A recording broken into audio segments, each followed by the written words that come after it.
How do we look at these women? Do we consider them strict? Do we consider them different? Absolutely not, because there's a variety of opinion. The minimum that one should cover, or should leave uncovered rather, is the face and the hands. But if one wants to put more cover, like wear several pieces of clothes or extra coats or whatever, or wear a face cover, this is also allowed.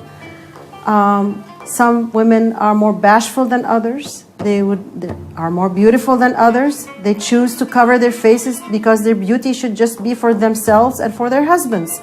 And absolutely, they do have that option. So we should respect all women, whether they are just covered or that they have the face covered. In some European countries, niqab is now banned. Police arrest women who cover their faces and fine them. Right-wing politicians defend this law by saying that covering the face is against European values. Is it really against European values? I asked myself. The funeral of Emperor Franz Joseph. From 1848 until his death in 1916, the Emperor of Austria, Apostolic King of Hungary, King of Bohemia, King of Croatia, King of Galicia and Lodomeria, and Grand Duke of Krakow, and up to 1866, President of the German Confederation. These women we see in the funeral train of Emperor Franz Joseph are not from Saudi Arabia. They are the princesses of Europe. Women of the royal families and aristocracies of Europe used to cover their faces in funerals and at weddings.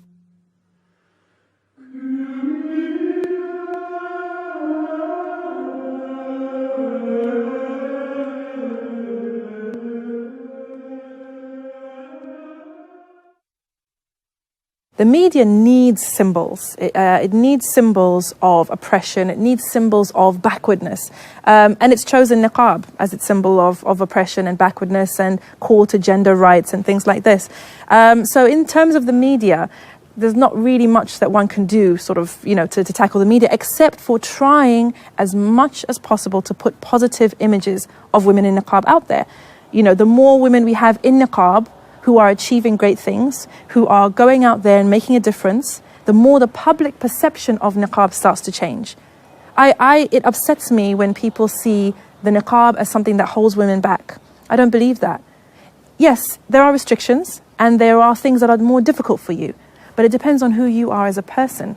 Because if you are hardworking, if you are determined, if you believe in yourself, if you have great ideas, if you're a people person, the niqab makes no difference, because people will get over that by the force of your personality. I believe that because that's been my experience. Within my work, I've gone into schools, I've lectured in university halls, I've been on television, on radio, etc., talking about other things, not only the niqab. And at the end of the day, if you're an intelligent woman, you're intelligent whether your face is showing or not. If you're funny whether your face is covered or not. If you're kind whether your face is covered or not. And it's up to society to be open to receiving what women in niqab have to offer, and it's also up to women in niqab to go out there and make a space for themselves and make that space where they can contribute to society.